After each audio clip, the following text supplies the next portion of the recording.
50 বছর একটা ব্যান্ডের জন্য অনেক অনেক বড় একটা সময় এবং আমি বলব যে আম এটা এটা খুব রেয়ার একটা ব্যাপার যে 50 বছর একটা ব্যান্ড কন্টিনিউ করেছে।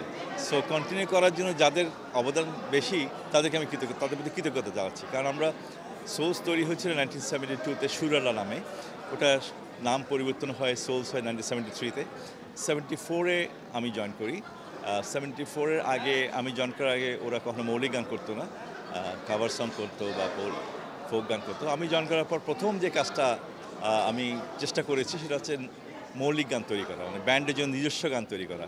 কারণ আমার তখন থেকে আমার চিন্তা ছিল, ইচ্ছা ছিল যে নিজস্ব গান যদি না থাকে, মৌলিক গান যদি না থাকে তাহলে এই ব্যান্ড কখনো স্থায়ী হবে না।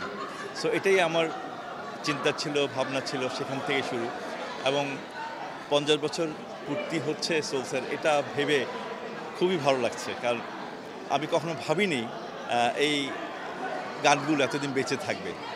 সো এই ৫০ বছর পূর্তি উপলক্ষে মানে আমার সবচেয়ে বড় প্রাপ্তি বলে মনে হচ্ছে যে আমি যে গানগুলো তৈরি করেছিলাম ৫০ বছর আগে সোলসের জন্য, সেই গানগুলো এখনও মানুষ শোনে, এখনও মানুষ পছন্দ করছে। জেনারেশন টু জেনারেশন পার হয়ে গেছে, বাট তারপরেও গানগুলি মানুষের কাছে হৃদয়ে গেঁথে আছে। এটা অনেক বড় প্রাপ্তি বলে। মানুষের ভালোবাসা, মানুষের শ্রদ্ধা এত বছর ধরে কন্টিনিউ করে থাকা, এটা অনেক বড় প্রাপ্তি আমার জন্য। সো আজকে খুব ভালো লেগেছে যে মানুষের স্বতঃস্ফূর্ত অংশগ্রহণ এবং যেভাবে সোলসের গানগুলো মানুষ পছন্দ করেছে, খুব ভালো লেগেছে দেখে। সো এটা আমার মনে হয় একটা বিরাট একটা মাইলস্টোন হয়ে থাকবে বাংলাদেশের মিউজিক ইন্ডাস্ট্রিতে। আসলে আমি তো আসলে 1983 তে সোলস ছেড়েছি, ঢাকায় চলে যাওয়ার কারণে ঢাকায় চলে গেছিলাম। সোলস তখন চট্টগ্রামে থাকতো। সো এরপরে আমি ফার্স্ট অ্যালবামটা আমি ছিলাম। First album most of the songs আমার কম্পোজ করা বা লেখা। বাট তারপরের সিচুয়েশনটা তারপরে আমি চলে আসার পর আইয়ুব বাচ্চু টেক ওভার করে। আইয়ুব বাচ্চু তখন ও আরও কিছু নতুন গান তৈরি করে। তখন বাচ্চু হাল ধরে সোলসের। তারপর বাচ্চু অনেকদিন ছিল। তারপরে বাচ্চু যখন ঢাকা চলে গেল তখন পার্থ এটা হাত ধরে। তো পার্থ এত বছর ধরে সোলসকে কন্টিনিউ করে এসছে। এটা আমি সাধুবাদ জানাই। কারণ একটা ব্যান্ডকে কন্টিনিউ করার এত বছর ধরে এটা সোজা ব্যাপার না। সো আমি বলব যে পার্থ একটা বিশাল একটা কাজ করেছে এবং ব্যান্ডটাকে টিকিয়ে রেখেছে।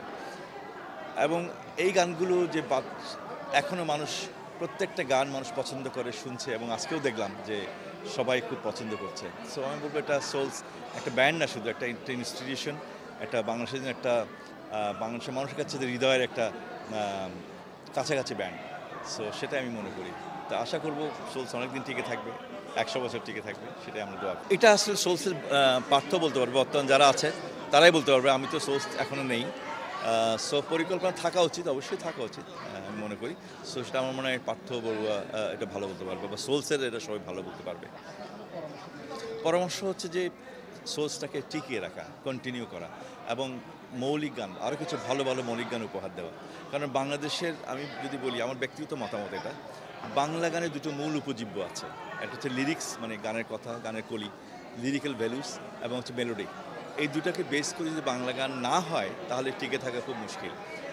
এই জন্য আমি বলবো যে সোর্স যেভাবে যে গানগুলো করছে এখনও পর্যন্ত, সে দুটোকে ওরা ঠিকভাবে করতে পেরেছে এবং আমি মনে করি এই ধারাটাকে বজায় রাখা উচিত। কারণ বাংলাদেশের বাংলা গানকে বাংলা গানের মতো যেন হয়, সেটা মনে করা উচিত।